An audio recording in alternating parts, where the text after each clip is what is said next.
Hello all நேத்து எபிசோடில் பார்த்தீங்கன்னா நம்ம ஸ்ருதிகா ரொம்பவே மனசுடைஞ்சு அழுதுட்டாங்கன்னு சொல்லலாம்.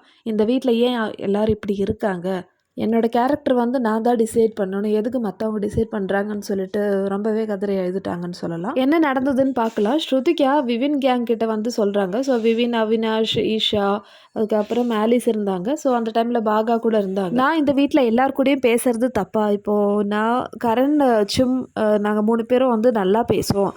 ஸோ அதனால மற்றவங்க கூட பேசக்கூடாது, இப்போ நான் உங்ககிட்ட பேசிகிட்டு இருக்கேன் நல்லா, ஸோ அப்படி பேசக்கூடாதுன்னு சொல்லிட்டு ஏதாவது ரூல்ஸ் இருக்கான்னு சொல்லிட்டு ஸ்ருதிகா கேட்குறாங்க. எல்லாருக்குமே இந்த வீட்டில் வந்து பிடிச்ச பர்சன்ஸ் இருப்பாங்க. அதே மாதிரி தான் நானும் பண்ணுறேன். எனக்கு வந்து கரண், சிம் வந்து ரொம்ப பிடிக்கும். அதனால் நான் அவங்கக்கிட்ட வந்து ஜாலியாக பேசுகிறேன்.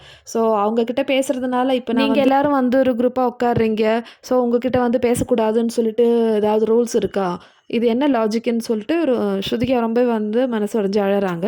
இதை பார்த்து அவினாஷ் சொல்கிறாங்க, அப்படிலாம் கிடையாது, இந்த கேமே இப்படி தான். ஸோ இந்த கேமில் வந்து ஒருத்தரை வந்து டார்கெட் பண்ணணும்னா அவங்களோட வீக் பாயிண்ட் எதுன்னு பார்த்து தான் வந்து சொல்லுவாங்க. ஸோ இதை வந்து கண்டிப்பாக நடந்துகிட்டே தான் இருக்கும். இந்த ஷோ முடிகிற வரைக்கும் உங்களை வந்து இது மாதிரி சொல்லிகிட்டே தான் இருப்பாங்க. ஸோ அப்படி சொல்கிறவங்களுக்காக நீங்கள் வந்து நீங்களை மாற்ற தேவையே இல்லைன்னு சொல்லிட்டு அவினாஷ் வந்து சூப்பராக சொல்கிறாரு. ஸ்ருதிகாவோட இந்த பிரேக் அவுட்டுக்கு காரணம் ஷில்பா தான். ஸோ ஷில்பா தான் வந்து ஸ்ருதிகாவை எப்போவுமே வந்து டார்கெட் பண்ணிகிட்டே இருப்பாங்க. ஷில்பா சொல்லியிருக்காங்க, நீ வந்து ரொம்ப நியூட்ரலாக இருக்க, அதாவது நீ அங்கேயும் பேசுகிற இங்கேயும் பேசுகிற, எந்த குரூப் நீ இப்படின்னு சொல்லிட்டு ஷில்பா தான் வந்து சும்மா ஏதாவது வந்து குத்தினே இருப்பாங்க இல்லையா. இதை கேட்டுட்டு தான் வந்து ஸ்ருதிகாவுக்கு வந்து நான் என்ன பண்ணுறது, நான் பண்ணுறது தப்பா இல்லையான்னு சொல்லிட்டு நேராக வந்து அவினாஷ் கிட்டே வந்து போய் கேட்டாங்க.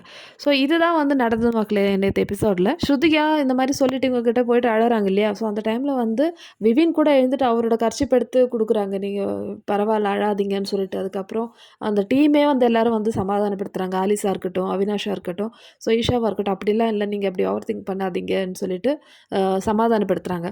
ஆனால் ஸ்ருதிகா வந்து அவங்களுடைய நண்பர்களாக நினச்சிருக்காங்க. 2 பேர் இருக்காங்க அங்கே, சும் அண்டு கரண். ஸோ அவங்க இது வரைக்கும் வந்து ஒரு நாள் கூட இந்த மாதிரி ஒரு கம்ஃபர்டபுள் சுச்சுவேஷன் கொடுத்ததே இல்லை. ஸோ ஸ்ருதிகா எப்போ போய் ஏதாவது ஒரு கம்ப்ளைண்ட் சொன்னாலும் சரி, சண்டைக்கு போவாங்களே தர, இல்லைனா அவங்கள வந்து அவாய்ட் பண்ணிட்டு போவாங்க.